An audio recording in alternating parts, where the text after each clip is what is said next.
हरि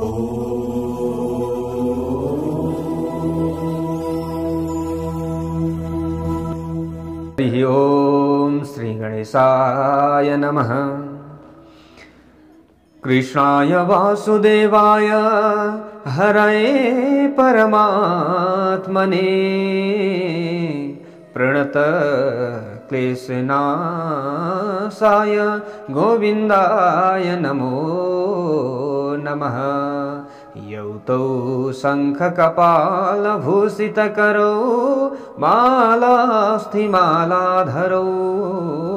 देवो द्वारवती श्मशाननिलयौ नागारिगो वाहनौ द्वैत्रक्षौ बलिदक्ष यज्ञमथनौ श्रीशैलजावल्लभौ पापं मे हरतां सदा हरिहरौ श्रीवत्सगङ्गाधरौ नारायणं नमस्कृत्य नरं चैव नरोत्तमं देवीं सरस्वतीं व्यासं ततो जयमुदीरयेत्। ओम नमो भगवते वासुदेवाय। देश विदेश जहाँबाट भए पनि वैशाख महात्म्य श्रवण गर्नका लागि इच्छुक भइरहनुहुने, भगवानका गुणानुवाद आदिलाई श्रवण गरेर आफ्नो देहलाई शुद्ध गर्नका लागि, आफ्नो धनलाई शुद्ध गर्नका लागि, आफ्नो चित्तलाई निर्मल गर्नका लागि लालायित भइरहनुहुने सम्पूर्ण भगवानका प्यारा प्यारा भक्त सज्जन वृन्दहरूमा म टिका पौडेलको तर्फबाट जय श्री हरि जय श्री राधे हो। भक्त एवं सज्जन वृन्दहरू, हामी अत्यन्त पावन समयमा उपस्थित भएका छौँ, जुन यो वैशाख महिना सम्पूर्ण महिनाहरूभन्दा श्रेष्ठ छ भनेर श्री स्कन्द पुराणबाट उद्धृत गरिएको वैशाख महात्म्यको माध्यमद्वारा हामीले श्रवण गरिसकेका छौँ। विशेष र यो महिनामा हामीले सानो सानो पनि केही धर्म गरियो, दान धर्म आदि गरियो, पुण्य गरियो, केही व्रत गरियो भने त्यसको पुण्य अधिकाधिक रहन्छ, यसरी बताइएको छ। करोडौं करोडौं गाई दान गरेको पुण्य प्राप्त गरौँ कसैले भनेर हामीले भन्ने गर्दछौँ। करोडौं करोडौं गाई दान गर्ने अथवा करोडौं करोडौं विभिन्न अश्वमेधादि यज्ञ गर्ने समय त व्यक्तिमा रहला तर नरहला, तर हामीले अन्य समयमा कुनै पनि एउटा धर्म गर्थ्यौँ, कुनै पनि व्रत बस्थ्यौँ अथवा केही पनि दान गर्थ्यौँ भने त्यसको पुण्य 10% हुन्छ भने वैशाख महिनामा त्यही पुण्य हामीले गरियो, त्यही कर्म हामीले गरियो, सत्कर्म हामीले गरियो भने त्यसको पुण्य 1000 गुणा लाखौं गुणा हुन्छ। अब त्यो 1000 गुणा लाखौं गुणा हुनुको मतलब यो के हो भने हामीले के गरियो, 1000वटा अश्वमेधको के गरियो, यज्ञ गरियो, 1000वटा अश्वमेध यज्ञ गरियो हामीले, त्यसको पुण्य हामीलाई मिल्ने भयो। हामीले यसरी बुझ्नु पर्दछ। अगाडि हामीले यो श्रवण गरिसकेका छौँ। वैशाख महात्म्य मात्र पनि जसले पुरा श्रवण गर्दछ उसका सारा कर्मग्रन्थीहरू खुल्न थाल्दछन्। अन्य दान धर्म तीर्थ व्रत आदिबाट त जाने नजाने मोक्ष पद प्राप्ति हुन्छ या हुँदैन, अथवा हामीलाई धर्म मिल्छ अथवा मिल्दैन, पुण्य मिल्छ अथवा मिल्दैन, तर निश्चय यसमा कुनै पनि संशय छैन।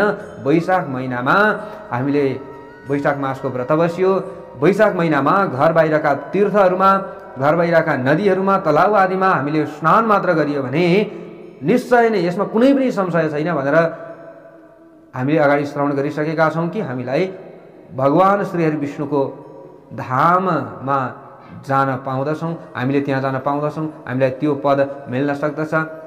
त्यहाँ हामी गएर चाहिँ भगवानको सान्निध्यतालाई प्राप्त गर्न सक्दछौँ, यसमा कुनै पनि संशय छैन भनेका प्रसङ्गहरू हामीले अगाडि श्रवण गरिसकेका छौँ। त्यसैले पनि हामी निर्धक्क तरिकाले निडर बनेर हामीले भगवानको यी सम्पूर्ण वाणीहरूलाई, यो भगवानकै वाणी हामीले सम्झनु पर्दछ। हामी त एक माध्यम मात्र हौँ हो सज्जन एवं भक्तवृन्दहरू, हामी त एक माध्यम मात्रै हौँ। यहाँ जस्तो छ त्यस्तै मात्रै हामी त हजुरहरूलाई श्रवण गराउँदछौँ, तर यहाँ जे छ त्यो साक्षात् भगवानको वाणी हो, हामीले यो बुझ्नु पर्दछ। त्यसैले अहिले पनि अब हाम्रो यो विश्व नै एउटा रोगाक्रान्त बनिरहेको अवस्था छ। हामी अझै पनि त्रासमै छौँ। तर पनि सम्पूर्ण दुःख पीडा चिन्ता आदिबाट बाहिर रहेर एकछिन भए पनि भगवानका यी बाणीहरूलाई श्रवण गरौँ न, हामीलाई शान्ति मिल्छ, सुख मिल्छ। भगवानले अवश्य पनि हाम्रो कल्याण गर्नुहुन्छ, भगवानले हाम्रो रक्षा गर्नु नै हुन्छ। त्यो एउटा विश्वास हुनु पर्यो, आस्था हुनु पर्यो, श्रद्धा हुनु पर्यो। विश्वास फलदायक, विश्वास नै भएन भने हामीले, मैले बारम्बार भन्ने गरेको छु कि हामी रोगले आक्रान्त बनियो, विश्वास भएन, डाक्टरले औषधि दिनुभयो, विश्वास भएन, यसले जाती हुन्छ कि हुँदैन, म खान त खान्छु भनेर त्यहाँ चिन्ता लिन थालियो भने हामी चित्तामा पुगिन्छ। चिन्ता ज्यादा लियो भने हामी चित्तामा पुगिन्छ। त्यसैले एकछिन भए पनि भगवानका गुणानुवाद आदिलाई श्रवण गरियो भने हामीलाई अवश्य पनि राम्रो हुन्छ। हो सज्जनवृन्दहरू, हामीले अवश्य पनि दिनको एक अध्याय गरेर हजुरहरू समक्षमा राखिरहेका छौँ। आज तृतीय अध्यायको हामीले यहाँ केही हामीले श्रवण गर्दैछौँ। अगाडिदेखि केही दानका प्रसङ्गहरू रहेका छन्, केही विधिहरू रहेका छन्, अगाडि अगाडि पछाडि पछाडि राम्रा राम्रा कथा प्रसङ्गहरू आउनेछन् र हामीले वैशाख महिनामा के दान गर्न सक्दा रहेछौँ, कस्तो पुण्य हामीलाई मिल्दो रहेछ, ती सबै कुराहरू हामीले जान्दछौँ, बुझ्दछौँ। जानियो बुझ्यो भने सकेको हामीले गर्दछौँ, नसके पनि सक्नेलाई हामीले सुझाव दिन्छौँ, सल्लाह दिन्छौँ, त्यसको पनि पुण्य हामीलाई अवश्य मिल्छ, जरुर मिल्छ। अगाडि मैले हजुरहरूलाई भनिसकेको छु।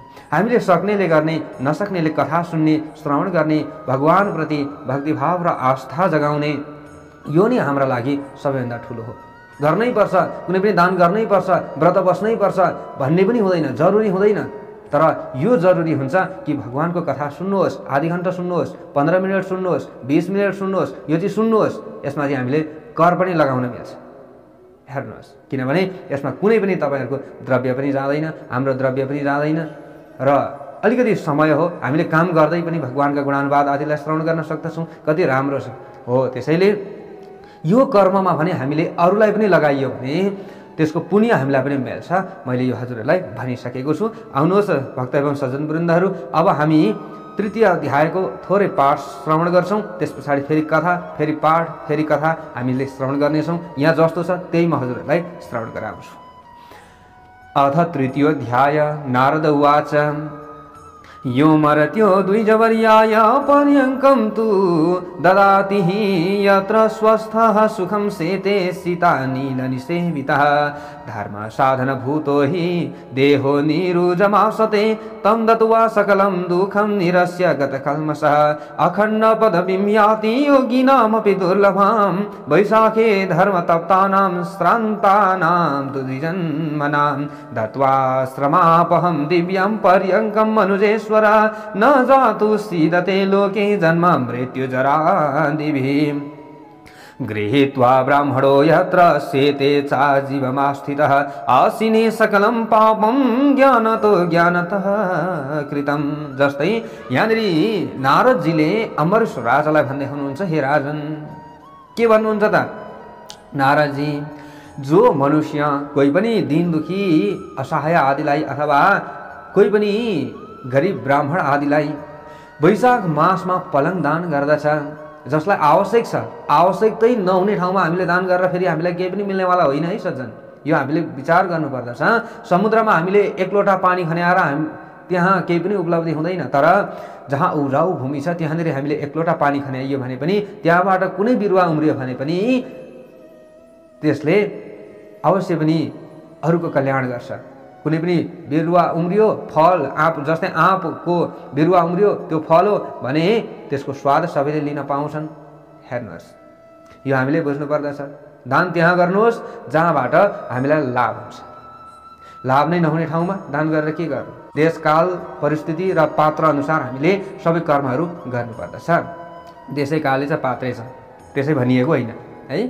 अब यो कुरालाई हामीले विचार पुर्याउनुपर्छ। जसमा अब हामीले कसैलाई पलङ दान त गरियो, पलङ दान गरिसकेपछि त्यो पलङमा आत्मस्थ भएर सुखी भएर सुखपूर्वक शीतल हावा लिँदै ती दान लिने व्यक्ति सुत्दछन् यदि भने, प्रयोग गर्दछन्, कसैलाई दान दियो, त्यो दानको प्रयोग कसैले गरिदिन्छ भने धर्मको साधन भएको शरीर निरोग हुन्छ। जसले धर्म गर्दछ त्यो दाताको शरीर के हुन्छ?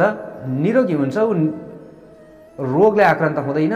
त्यो पलङ दानको प्रभावले सबै प्रकारका दुःखहरूलाई हटाइदिन्छ र निष्पाप भएर योगीहरूका लागि पनि दुर्लभ हुने, योगीहरूलाई पनि नमिल्ने अखण्ड पद, विष्णुको मोक्ष पद, विष्णु पदमा ऊ रमाउन पाउँदछ।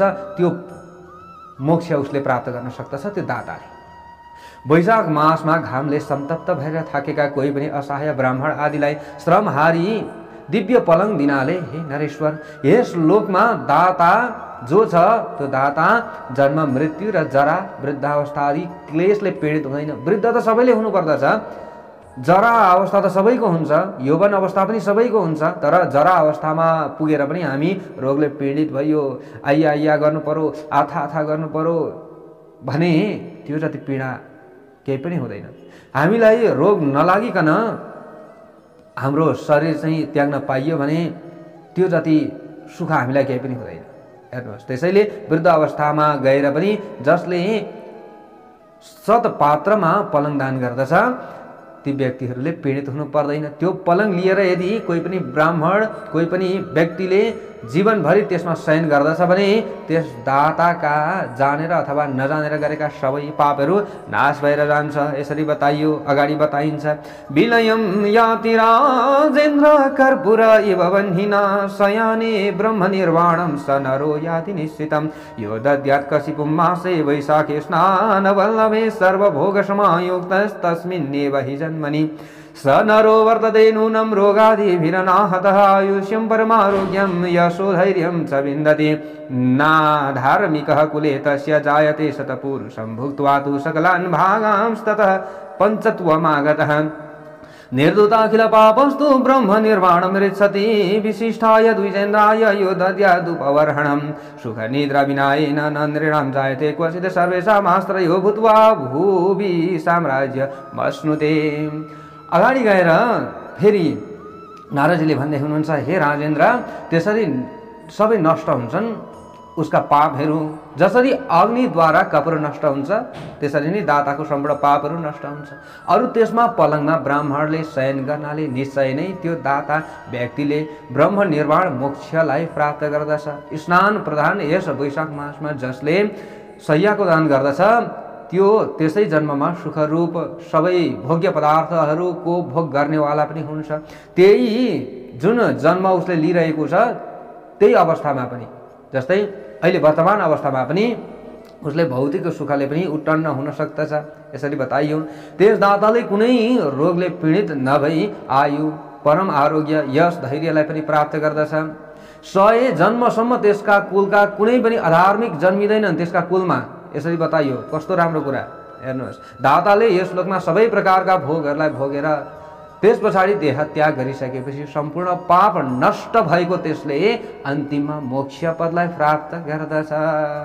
जो ब्राह्मणहरूमा विशिष्ट ब्राह्मणलाई सिरानी दान गर्दछ, जसले वेद पढ्दछन् नि, जो निस्वार्थ छन् तर फेरि बाहिर चाहिँ सेवा गर्नुपर्दछ, यताउता गर्नुपर्दछ भनेर भन्ने, भित्र चाहिँ फेरि अरूले राजनीति गर्ने, जाल बुन्ने, अरूको ईर्ष्या गर्ने, डाहा गर्ने, यस्तो पात्रमा पनि हामीले दान चाहिँ गर्न भएन। फेरि अब त्यो त जानिँदैन, जान्न त, तर पनि हामीले विचार गर्नुपर्दछ, बुझ्नु पर्दछ पहिले।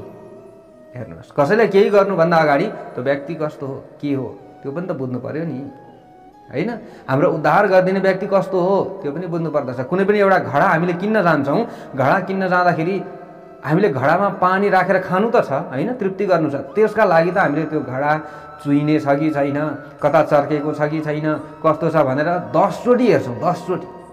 तर हामीलाई उद्धार गरिदिनेवाला व्यक्ति, म जसको शरणमा जाँदैछु, यो त एकचोटि पानी खाए जस्तो मात्रै होइन, यो त मेरो जीवन समर्पण गर्दैछु, म चाहिँ मोक्ष प्राप्तिका लागि उसको शरणमा जाँदैछु भनेर चाहिँ हामी त्यहाँ जाँदैछौँ भने त्यो कस्तो व्यक्ति हो, के हो त्यो हामीले बुझ्नु त पर्छ जरुर।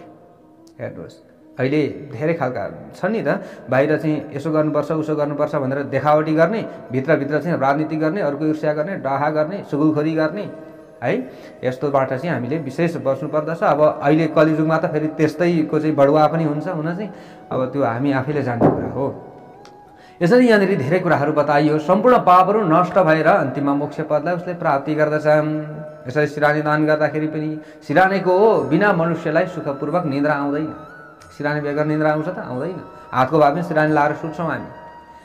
त्यस्तो सिरानीको श्रेष्ठ दान गर्नाले दाताको सबै प्रकारका पापहरू त नाश हुन्छ र उसले मृत्यु पश्चात फेरि जन्म लिएर यदि आउन पर्यो भने पनि ऊ फेरि पृथ्वीको साम्राज्यलाई प्राप्त गर्नेवाला हुन्छ। यसरी बताइयो। अत्यन्त ऊ धनी हुन पुग्दछ।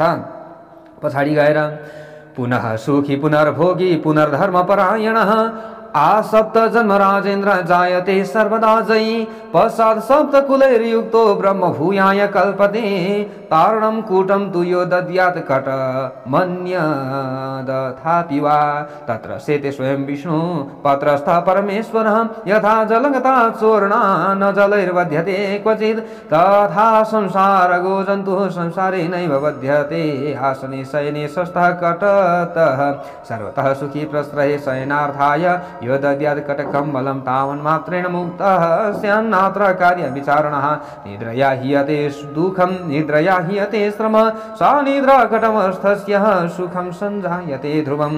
हे राजेन्द्र, अगाडि भन्नुहुन्छ अझै नारदजीले, त्यो मनुष्य 7 जन्मसम्म जब जब जन्म लिन्छ तब ऊ सुखी हुन्छ। यदि मोक्ष ऊ भएन भने कारणवश हुन्छ, यसमा संशय त छैन। यदि भएन भने पनि फेरि जन्मनु परे पनि उसले दुखी भएर जन्मनु पर्दैन, राम्रो कुलमा जन्म लिन पाउँछ, धर्मपरायण ऊ बन्दछ, सदैव विजय हुन्छ, उसलाई कसैले हराउन सक्दैन फेरि जति गरे पनि। त्यसपछि 7 कुलले युक्त भएर मोक्षलाई फेरि प्राप्त गर्दछ उसले। किनभने धर्मात्मा कुलमा ऊ जन्मिसकेपछि फेरि त उसले धर्म गर्छ, पाप त गर्ने भएन। त्यस पछाडि उसले फेरि मोक्ष प्राप्ति गर्छ। जसले तृणहरूबाट बनेको जुन चटाई रहेको हुन्छ अथवा गुन्द्री रहेको हुन्छ अथवा कुनै पनि प्रकारको आसन दान दिन्छ भने त्यसमा पत्र पत्तामा रहने भएका परमेश्वर स्वयं श्री विष्णु भगवान शयन गर्नुहुन्छ। जसरी जलमा भएको उनमा जलको प्रभाव हुँदैन अथवा डुब्दैन, त्यसरी नै संसारमा जन्म लिएको त्यो दाता जीव संसार बन्धनमा बाँधिँदैन। चटाईको दान गर्ने मनुष्य बस्दा शयन गर्दा सबै प्रकारले सुखी हुन्छ। जो व्यक्ति आश्रित यानी कि याचकलाई चटाई र कम्बल दिन्छ त्यो व्यक्ति त्यतिले नै मुक्त हुन्छ।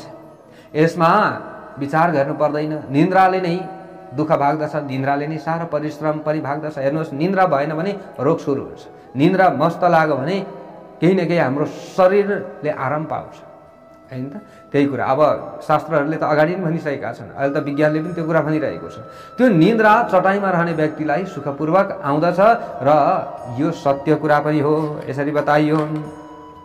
यो दद्यात् कमलं राजन् वैशाखे माधव प्रिये अपमृत्युः कालमृत्युर्मुक्तो जीवति वै शतं दद्यात् सूक्ष्मतरं वस्त्रं द्विजेन्द्रे धर्मकर्षिते पूर्णमायुरमाप्नोति परत्र च परां गतिम् अन्तशतापहरं दिव्यं कर्पूरं तु द्विजातये दत्त्वा मोक्षमवाप्नोति दुःखशान्तिं च विन्दति कुसुमानि च यो दद्यात् कुङ्कुमं च द्विजातये सार्वभौमो भवेद् राजा सर्वलोकवशङ्करः पुत्रपौत्रादिभोगांश भुक्त्वा मोक्षमवाप्नुयात् त्यागसथि गतसन्तापं सद्यो हरति चन्दनं तापत्रय विनिर्मुक्तः तद्दत्त्वा मोक्षम् आप्नुयात् उशिरं चम्पकैलाभिर् यो दद्यात् वासितं जलम्। अगाडि गएर भन्नुहुन्छ, हे राजन, भगवान माधवको प्रिय वैशाख मासमा जो व्यक्ति कम्बलको दान गर्दछ त्यो व्यक्ति अपमृत्यु र काल मृत्युबाट मुक्त भएर 100 वर्षसम्म जीवित रहन सक्दछ। रोगहरूबाट आक्रान्त बन्नु पर्दैन। जसले घामले व्याकुल भएको ब्राह्मणलाई पातलो वस्त्र दिन्छ त्यसले पूर्णायु प्राप्त गर्दछ र त्यसपछि परम गतिलाई पनि प्राप्त गर्दछ। अन्ततः तापलाई, हृदयको तापलाई हरण गर्ने भएको कपूर ब्राह्मणलाई दिएर दान गरेर मनुष्यले यहाँ दुःखको शान्ति र अन्तिममा मोक्षलाई पनि प्राप्त गर्दछ। कपूर दानको पनि महत्त्व रहेछ।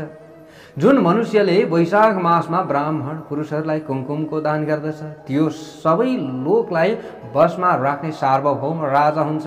त्यो पुरुषले पुत्र पौत्रादि समन्वित भएर सबै प्रकारका भोगहरूलाई भोगेर अन्तिममा मोक्षलाई प्राप्त गर्दछ। छाला र हड्डीमा जो ताप हुन्छ चन्दनले त्यसलाई तत्काल शान्त गर्दछ, शीतल बनाउँदछ। चन्दनको दान गर्नाले मनुष्यले 3 ताप आदि दैविक आदि भौतिक र आध्यात्मिक हरूबाट छुटेर मोक्षलाई प्राप्त गर्दछ।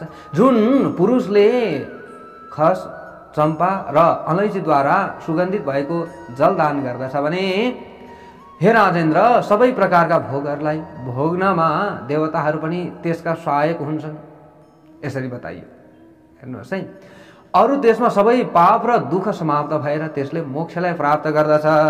सर्वभोगेषु राजेन्द्र सतु देव सहायमान पापहानिं दुःखहानिं प्राप्य निर्वृत्तिमाप्नुयात्। घोरोचं मृगनाभिं च दद्यात् वैशाख धर्मविद् तापत्रय विनिर्मुक्तः परं निर्वाणमृच्छति। ताम्बूलं च सकर्पूरं यो दद्यान् मेषगेरवौ सार्वभौम सुखं भुक्त्वा परं निर्वाणमृच्छति। शतपत्रीं च यूथिं च मेषमारे ददन्नरः स सार्वभौमो भवति पश्चान्मोक्षं च विन्दति। केतकी मल्लिका पुष्पं यो दद्यान् माधवागमे स तु मोक्षमवाप्नोति मधुशासन शासनात्। पुगीफलं तु यो दद्यात् सुगन्धं च द्विजातये नारिकेलफलं राजं तस्य पुण्यफलं शृणु। यसरी नै जो धर्मवेत्ता पुरुष वैशाख मासमा गोरचन कस्तुरीको दान गर्दछ भने तापत्रयबाट मुक्त भएर त्यसले मोक्ष पदलाई प्राप्त गर्दछ। मेष राशिमा सूर्य गएको समयमा वैशाखमा जसले कपूर सहित ताम्बुलको दान गर्दछ त्यसले राजाको झैं सार्वभौमिक सुखलाई भोगेर अन्तिममा मोक्षलाई प्राप्ति गर्दछ। यही बताइयो। जो मनुष्य वैशाख मासमा सयपत्री जुहीको दान गर्दछ त्यो यस लोकमा सार्वभौम राजा भएर अन्त्यमा मोक्ष गतिलाई प्राप्त गर्ने हुन्छ। जो वैशाख महिनाको आगमनमा केतकी र मल्लिका पुष्पको दान गर्दछ त्यसले भगवान मधुसूदनको आज्ञाले मोक्ष पदलाई प्राप्त गर्दछ। हे राजन, जो मनुष्य ब्राह्मणलाई पुँगी फल सुपारी भनिन्छ सुगन्धित द्रव्यहरू र नरिवलको दान गर्दछ त्यसको पुण्यको फल म भन्दछु सुन। सप्त जन्म भवेद विप्रो धनाढ्यो वेद पारग पश्चात् सप्त कुलैर्युक्तो विष्णु लोकं स गच्छति। विश्राम मण्डपं यस्तु कृत्वा दद्यात् द्विजन्मने तस्य पुण्यफलं वक्तु नाहं शक्नोमि भूपते। सुछाया मण्डपं यस्तु सीकताकीर्णमञ्जसां सप्रपं कारयेद्यस्तु स तु लोकाधिपो भवेत्। मार्गोद्यानं तडागं वा कूपं मण्डपमेव वा य करोति स धर्मात्मा तस्य पुत्रैस्तु किं फलम्। कूपस्तडागमुद्यानं मण्डपश्च प्रपा तथा सद्धर्मकरणं पुत्रः सन्तापं सप्त धोच्यते। एते स्वनियतमा भावे नोत्वं गच्छति मानवा सत्शास्त्र श्रवणं तीर्थयात्रा सज्जन संगति। यहाँनिर यो बताइयो कि त्यो दाता, जुन दाता यहाँ सुपारीको कुरा हुँदै थियो, नरिवलको कुरा हुँदै थियो, नरिवलको दान दिनेवाला व्यक्ति त्यो दाता 7 जन्मसम्म वेदज्ञ र धनी ब्राह्मण हुन्छ अनि अन्तिममा आफ्ना सातै कुलले युक्त भएर श्री विष्णु लोकमा उसले जान पाउँछ। अनि अन्तिममा यसरी बताइयो उसले विष्णु लोक जान्छ, यसमा संशय छैन। हे भूपते, जो मनुष्यले ब्राह्मणलाई विश्राम स्थान घर बनाएर दान गर्दछ, घरको दान पनि रहेछ, यी कुराहरू छन् विशेष, त्यसको पुण्यको फल भन्न पनि म असमर्थ छु। जो मनुष्यले बालुवा ओछ्याएको छायादार प्याउयुक्त सुन्दर मण्डप बनाउँदछ त्यो लोकहरूको राजा हुन्छ। जो मनुष्यले बाटामा बगैँचा तलाउ पोखरी मण्डप बस्ने ठाउँ अथवा कुवा बनाइदिन्छ, अब पहिले त यो सिस्टम थियो, अचेल त हराइसक्यो, र पनि समयअनुसारका विभिन्न हामीले गर्नुपर्ने कार्यहरू छन् ती हामीले गर्न सक्दछौँ। विशेष त्यो साक्षात् धर्म स्वरूप हो। यो सक्नेले गर्ने आफ्नो यथाअनुसार हामीले सकियो भने, हामीले अहिले गरियो भने अर्को जन्ममा फेरि पाउने। यो आलो पालो हो क्या, पालोको पैँचो हामीले अवश्य पनि पाउँछौँ। हामीसँग भएर पनि कन्जुस गर्छौँ भने हामी अर्कोचोटि फेरि दरिद्र भएर जन्माउँछौँ। विशेष यसरी दान गर्ने व्यक्तिहरूले पुत्र पौत्रादिले ऊ युक्त हुन्छ। हेर्नुहोस्, धर्म स्वरूप हो, साक्षात् धर्म स्वरूप हो। त्यसलाई पुत्र पौत्रादिबाट के आश? कुवा तलाउ पोखरी बगैँचा मण्डप प्याउ उत्तम धर्मको आचरण यी सबै पुत्र रूप नै हुन्। शास्त्रहरूमा 7 प्रकारका सन्तति सन्तान भनिएका छन्। यी उपरोक्त 7 मध्ये एउटा पनि कार्य गरेनन् भने ती मानवहरू स्वर्ग आदि ऊर्ध्वलोकमा जाँदैनन्, जान पाउँदैनन्। शास्त्रको श्रवण, तीर्थयात्रा, सत्पुरुषहरूको सङ्गति हामीले यहाँ सुन्नु है त। यी कुराहरू जस्तै सत्पात्र सत्शास्त्रको श्रवण गर्नुपर्दछ, तीर्थको यात्रा गर्नुपर्दछ, सत्पुरुषहरूको सङ्गति गर्नुपर्दछ, जलदान, अन्नदान, पिपल वृक्ष रोप्नु, पुत्र जन्माउनु, यी 7 प्रकारका सन्तानहरू रहेका हुन्छन् हाम्रा। यी 7 प्रकारका सन्तानहरू हुन्। यी मध्ये पनि केही काम गर्दैन व्यक्तिले भने ती व्यक्तिहरू चाहिँ जन्मिएर पनि उनीहरूको काम छैन। जलदानं चान्नदानम् अश्वत्थारोपणं तथा पुत्रस्येति च सन्तानं सप्त वेद विदो विदुः न सन्ततिर्लभे लोकान् कृत्वा धर्मशतान्यपि तस्मात् सन्तानमन्विच्छेत् सन्तानेष्वे कतो व्रजेते पशूनां पक्षिणां चैव मृगाणां चैव भूरुहां नोर्ध्वलोकं सुखं याति मनुष्याणां तु का कथां पूगीफलसमायुक्तं नागवल्लीदलैर्युतं कर्पूरैलादिसंयुक्तं दद्यात्ताम्बूलमोत्तमं शारीरैः सकलैः पापैर्मुच्यते नात्र संशयः ताम्बूलतो यशो धैर्यं श्रियमाप्नोति निश्चितम्। अब यहाँनिर बताइँदैछ अगाडि गएर कि अन्य सयौं धर्म गरेर पनि मनुष्यलाई उपरोक्त जुन माथि बताइयो सन्तान बिना स्वर्गादि लोकहरूको प्राप्ति हुँदैन। उसले सन्तान प्राप्त गरेन भने पनि हामीले जलदान गर्न सक्छौँ, अन्नदान गर्न सक्छौँ, पिपल रोप्न सक्छौँ, तीर्थयात्रा गर्न सक्छौँ, शास्त्रको श्रवण गर्न सक्दछौँ। भगवानका कथाहरू यसरी वैशाख महात्म्य भयो, कार्तिक महात्म्य, माघ महात्म्य, अन्य विभिन्न महात्म्य कथाहरू, एकादशीका महात्म्यहरू भए, व्रत कथाहरू, यी पनि हामीले सतशास्त्रबाट उद्धृत गरिएका कुराहरू हुन्। यिनीहरूलाई पनि हामीले श्रवण गर्न सक्दछौँ र यति पनि हामीले गरिएन भने हाम्रो काम छैन। हेर्नुहोस्, अतः सन्तानको अभिलाषा अवश्य गर्नुपर्दछ। यी भनेका सन्तान, यी 7 भनेका हाम्रा सन्तान, यी मध्ये कुनै एक सन्तानको प्राप्ति त अवश्य नै गर्नुपर्दछ। पशु पक्षी मृग तथा वृक्षहरूलाई पनि ऊर्ध्वलोकको सुख मिल्दैन भने मनुष्यलाई स्वर्ग आदि ऊर्ध्वलोक प्राप्तिको त के कुरा। त्यसैले राम्रो नराम्रो कर्मको ज्ञान नभएका वृक्षादिलाई यी कर्म नहुनाले स्वर्गादि लोक मिल्दैन भने चेतनशील मनुष्यलाई त अवश्य नै यी कर्म नगरी स्वर्गादि लोक मिल्दैन। यो हामीले बुझ्नु पर्दछ। कसैले सुपारी, नरिवलको दल, कपुर, इलायची आदिले सम्पन्न उत्तम पानको बिडा ब्राह्मणलाई दान गर्दछ भने यसमा सन्देह छैन कि पानको दान गर्नेवाला प्राणीले शरीरले गरेका सबै पापहरूबाट मुक्त भएर निश्चय नै यश, धैर्य र लक्ष्मीलाई उसले प्राप्त गर्दछ। यही कुरा यसरी बताइँदैछ। अगाडि गएर फेरि बताइँदैछ, रोगी दत्वा विरोगः स्याद रोगी मोक्षम आप्नुयात् वैशाखे मास यो दद्यात् तक्रम ताप विनाशनम विद्यावान धनवान भूमौ जायते नात्र संशय न तक्र सदृशं दानं धर्म कालेषु विद्यते तस्मात् तक्रं प्रतातव्य मध्वस्रां तद्विजातये अमरीशसुरसोपेतं लसल्लवणमिश्रितं यस्तक्रमरु चिघ्नन्तु दत्वा मोक्षमवाप्नुयात् यो दद्यादधिखण्डं तु वैशाखे धर्मशान्तये तस्य पुण्यफलं वक्तुं नाहं शक्नोमि भूमिप यो दद्यात्तण्डुलान् दिव्यान् मधुसूदनवल्लभे स लभेत् पूर्णमायुष्यं सर्वयज्ञफलं लभेत् यो धृतं तेजसो रूपं गव्यं दद्यात् द्विजातये। अब यहाँ हेरौँ, यदि रोगीले पानको दान गर्दछ भने रोगमुक्त हुन्छ। रोगीले गर्दछ भने उसले अवश्य पनि रोगबाट मुक्त हुन्छ। निरोगीले यदि गर्दछ भने मोक्षलाई प्राप्त गर्छ।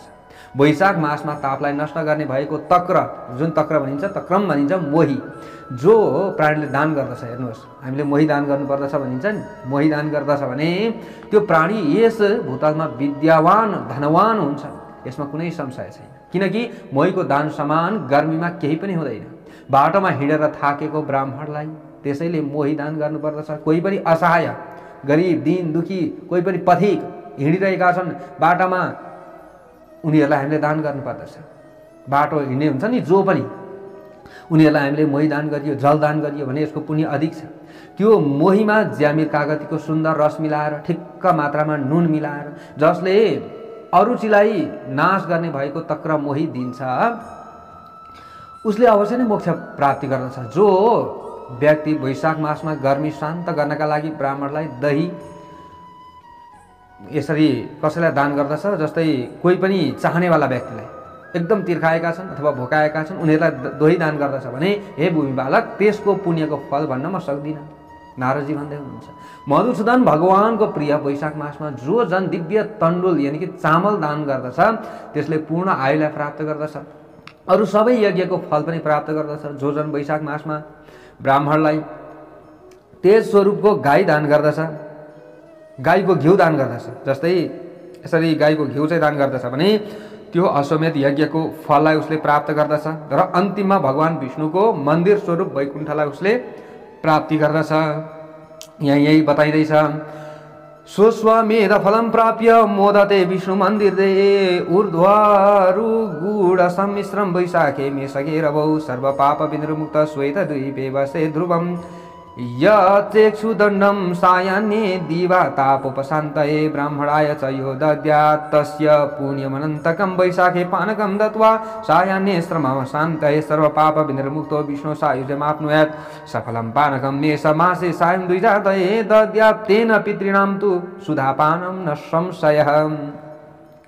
यसरी अश्वमेध यज्ञको फल प्राप्त गर्दछ। अन्तिममा भगवान विष्णुको मन्दिर स्वरूप वैकुण्ठलाई उसले प्राप्त गरेर त्यहाँ उसले रमाउन पाउँदछ। मेष राशिमा सूर्य गएको बेला वैशाख महिनामा गुड मिलाएको ककडी या काँक्रो ब्राह्मणलाई अथवा कोही पनि जाने व्यक्तिलाई जो भगाएका छन् उनीहरूलाई दान गर्दछ भने त्यो सबै पापबाट मुक्त भएर भगवान श्रीहरिको धाम श्वेत द्वीपमा अवश्य नै उसले बस्न पुग्दछ। जो मनुष्यले वैशाख महिनामा दिनको सूर्यको किरण जनित तापलाई शान्त गर्नका निमित्तमा सायंकालमा ब्राह्मणलाई अथवा कसैलाई पनि उखुको लाक्रो दिन्छ, कोही पनि चाहने व्यक्तिलाई दिन्छ भने त्यसलाई अनन्त पुण्यको फल उसले प्राप्ति गर्दछ। यसरी नै वैशाख मासमा श्रम शान्त गर्नका लागि सायंकालमा जो जन पन्ना दान गर्दछ, पन्ना माने ओल्स्याएको काँचो आँपको चाहिँ मसला मिलाएको नुनिलो शरबत हो। यो शरबत यदि यसरी दान गर्दछ भने उसले आफ्नो पापबाट छुटेर भगवान विष्णुको सायुज्य मुक्तिलाई प्राप्त गर्दछ। वैशाख मासमा यसरी नै सायंकालमा चाहिँ रसिलो फलले सहित पन्ना खुवाउँछ भने त्यसले अवश्य पितृहरूलाई अमृत पान गरायो भनेर सम्झिँदा हुन्छ। पितृहरू पनि उनीहरूका प्रसन्न हुन्छन्, सुखी हुन्छन्, खुसी हुन्छन्। यसरी बताइयो, वैशाखे पानगम चुत सुपक्व फल संयुतम तस्य सर्वाणि पापानि विनाशं यान्ति निश्चितम् यो दद्यात् चैत्र दर्शेतु कुम्भं पूर्णं तु पानकैः गया श्राद्धशतं तेन कृतमेव न संशयः कस्तूरी कर्पूरोपेतम् मल्लिको शिर संयुतं कलशं पानकैः पूर्णं चैत्र दर्शेतु मानव दद्यात् पितॄन् समुद्दिश्य शरणवतिदो भवेत्। अब यहाँ के बताइयो भने वैशाख महिनामा मजाले पाकेको आँपको फल सहित पन्ना खुवायो भने त्यसका खुवाउनेवालाका सम्पूर्ण पापहरू त नष्ट भएर जान्छन् नि। जसले चैत्र अमावस्यामा पेय वस्तुले भरिएको पूर्ण कुम्भ घडा दान गर्दछ भने त्यसले गया श्राद्ध गर्यो, यसमा कुनै पनि संशय छैन। गया गएर हामीले श्राद्ध गरिराख्नै परेन, कति सजिलो रहेछ हेर्नुहोस् त। चैत्रको अमावस्यामा औँसीमा हेर्नुहोस्, चैत्र कृष्ण अमावस्यामा पेय वस्तुले भरिएको यसरी कुम्भ हामीले घडा दान गरियो भने पनि हामीलाई राम्रो हुने रहेछ। जो जनले चैतको औँसीका दिनमा कस्तुरी, कपुर, मल्लिका र खस मिलाएको पेय वस्तुले भरिएको घडा पितृहरूको तृप्तिको उद्देश्यले ब्राह्मणलाई दान गर्दछ भने दाताले 96 श्राद्ध गरेको फल प्राप्त गर्दछ। पितृहरू पनि उनीहरूको प्रसन्न हुन्छन्, पितृहरू उनीहरूको मुक्त हुन्छन्, पितृदोष निवारण भएर जान्छ। यी सबै कुराहरू रहेका छन्। यसरी तृतीय अध्यायमा नारदजीले अम्बरीश राजालाई बताउनु भएको दानादिको प्रसङ्ग, दानादिको महिमा हेर्नुहोस् त कति महिमा रहेछ वैशाख महिनामा। यो महिमा नारदजीले जुन बताउनु भयो त्यही हामीले हजुरहरूलाई पनि श्रवण गरायौँ। जस्तो थियो त्यस्तै यथामति हामीले श्रवण गरायौँ, यथाशक्ति श्रवण गरायौँ। अब भोलि फेरि चतुर्थ अध्यायको हामीले प्रसङ्गलाई श्रवण गर्नेछौँ। हजुरहरू समक्षबाट सबैको दिन मङ्गलमय बनोस्, सुखमय बनोस् र हामीले सकेको केही कर्म गर्न सक्ने जति हामीले कर्म गर्दै अगाडि बढौँ भन्ने म टिका पौडेल हजुरहरू समक्षबाट बिदा हुन चाहन्छु। जय श्री हरि।